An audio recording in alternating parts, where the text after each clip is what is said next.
Hey guys, welcome back to the channel. My name is Katelyn, and today we are continuing the 100 Dragon Challenge with episode 11.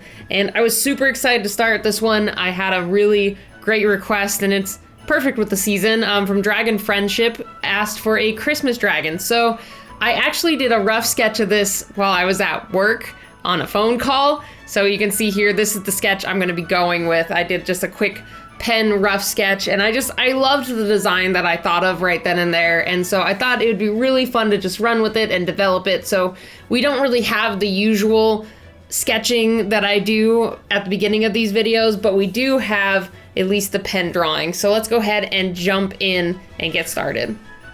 So with this one, I took a lot of your guys' advice in terms of the lighting, and I think this is probably my best lit and colored video. I still am experimenting and learning. I'm looking up some classes and trying to figure out how to set up my webcams, but at this lighting, I noticed that it does kind of blow out the paper when I'm sketching. So at least these first beginning initial sketches, like when I'm trying to lay down some light pencil, it's a little hard to pick up on.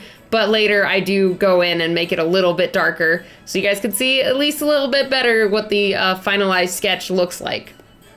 But either way, I started off by sketching and trying to figure out how I wanted this guy to look. I think I was going for kind of making him look like he'd be on the front of a Christmas card. I really like the idea of this really cool, whimsical headshot of this adorable dragon. So I wanted to give him a very festive look and just kind of look like you know how on some Christmas cards they put like a really pretty reindeer or a deer or an owl or I don't know, some type of animal. A lot of the times it's like a headshot or a bust shot, and so I was like, you know, let's do that for this dragon, and I think it turned out really cute with this pose. So just some insight in what I was thinking for this design was I wanted to combine both the dragon with, I guess, very symbolic things for Christmas. So for example, around its collar, I put poinsettia flowers and like poinsettia petals. There we go. That was the word I was looking for. And those I thought would bring a really nice bright color to it. Plus we associate, at least here in the States, we associate the red poinsettia a lot with Christmas. And then I gave him a collar of jingle bells along with really big, beautiful horn antler things like reindeer antlers, and put holly and different greenery all around it, along with a couple more hanging jingle bells. So I thought that kind of brought this whole thing together and really made it look like a festive, winterly, old type of dragon, and I just love it. So then with the initial rough sketch out of the way, we jumped in and did the line art. I think I started with a 0.1 micron fine liner, I think. You would think, like I said, every time I do this, I somehow forget which pen I used. I should just start taking notes. And speaking of which, let me put a poll here. So I know for the past couple videos of the 100 Dragons, I don't really list which Copic colors I use. I haven't really gotten a lot of questions from it. Like, not a lot of people ask like which color and which number I use, but I was just curious, would you guys like me to list those? Like, would you find it helpful if I went through and told you what each color was that I was using? It will bring a little bit of extra work, but it's totally fine with me. I just want to see if it'd be helpful for you guys before I just like throw it in there. So let me know. Let's do a little poll right here. So let me know.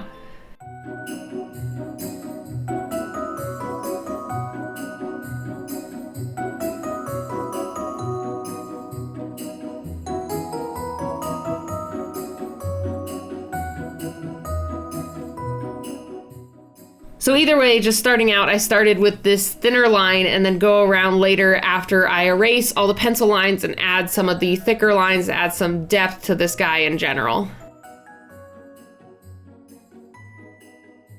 And of course, even though I did a first batch of erasing, I did find some stuff that I missed. Oh, and guys, I finally invested in a brush to brush away the eraser shavings, because I used to have one in college and I loved it, but I have no clue where it went. It just kind of disappeared. So I bought like a little mini one for my desk, because I don't know, it's never really effective using the side of your hand. I always feel it takes forever to brush away any type of eraser dust, so I was very happy to get this little brush, and he was super cheap. I think it was like $3 or $4. So no complaints there at all, and he was super helpful for this video.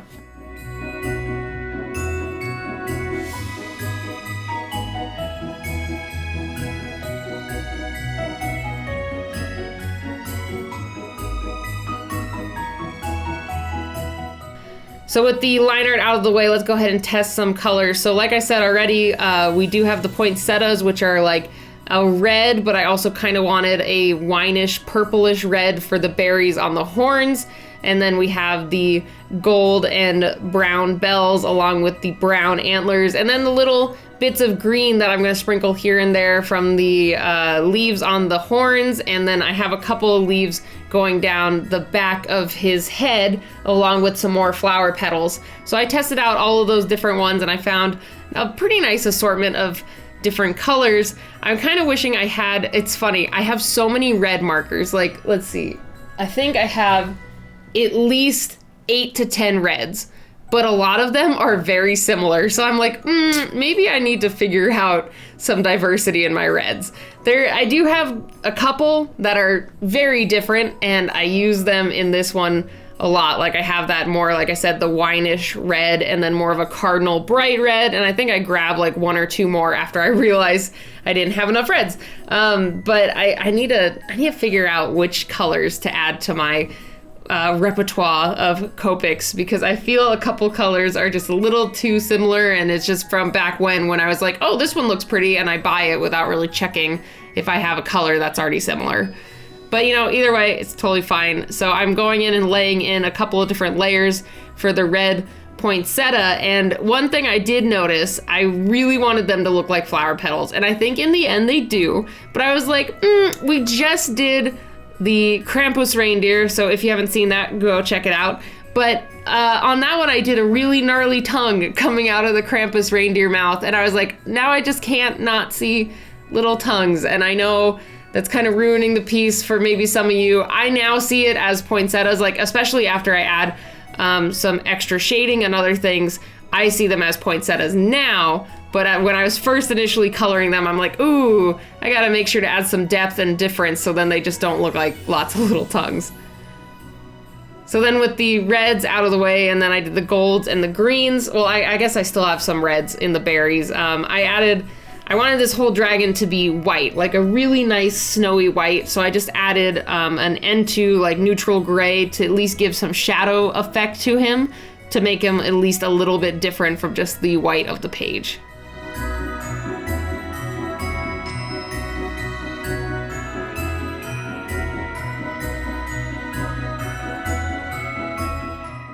So it's actually pretty funny. A long time ago, I don't even remember what year it was. I think it must have been in high school. And I feel I've shown this before on the channel. I might not have. You could probably find it on my DeviantArt if you really feel like looking for it. But I did a Santa reindeer piece forever ago where, you know, Santa's sled is pulled by like dragons instead of, you know, the usual reindeer. But I made them kind of look like a combo of reindeer and dragons, but let's be honest, they were just kind of brown dragons with weird horns. Either way, I really like this dragon, and I could see this guy being like maybe one of the big lead main dragons, like pulling a sled. I think he looks super cute, and he just looks so fluffy and friendly. Like if Santa was a dragon, he'd look like this, because he's just this big white fluffy dragon, and I just absolutely love him. Like straight up, I would get super cuddly with this guy because he looks so friendly and nice, and I love him. But either way, I absolutely adore this piece. I added a couple more highlights here at the end, but he is basically done, and I had a lot of fun with this. I know we didn't do our usual sketches in the beginning, but he just makes me so happy. He looks so happy, he looks so fluffy, and he just makes me happy. So maybe I'll make some additional Christmas cards for this. I know we're gonna kind of miss the holiday though, so I don't know what I'm gonna do with him, but I think he's super cute.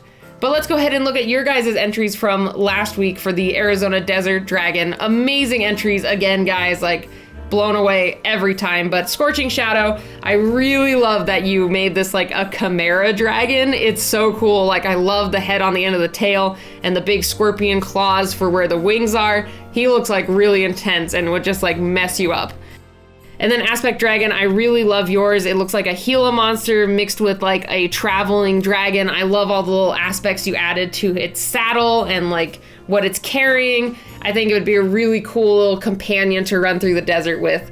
But either way, all of you guys did amazing. I saw some really adorable little mini dragons that were just like the size of lizards and some really big ones, but all of them were super cute and I think they all turned out great. Okay, maybe not all super cute. Some were pretty intense and some were super cute, but all of them I loved. So thanks again, guys, so much for stopping by and checking out this video. And if you guys would like to participate in next week's feature, make sure to post your Christmas or holiday dragon. I'm accepting any types of holidays if you don't celebrate Christmas, 100% okay. But make sure to post it either on Instagram or Twitter under the hashtag KM100Dragons. So thanks again, guys, so much for stopping by, and I will see you all next time. Bye, everybody.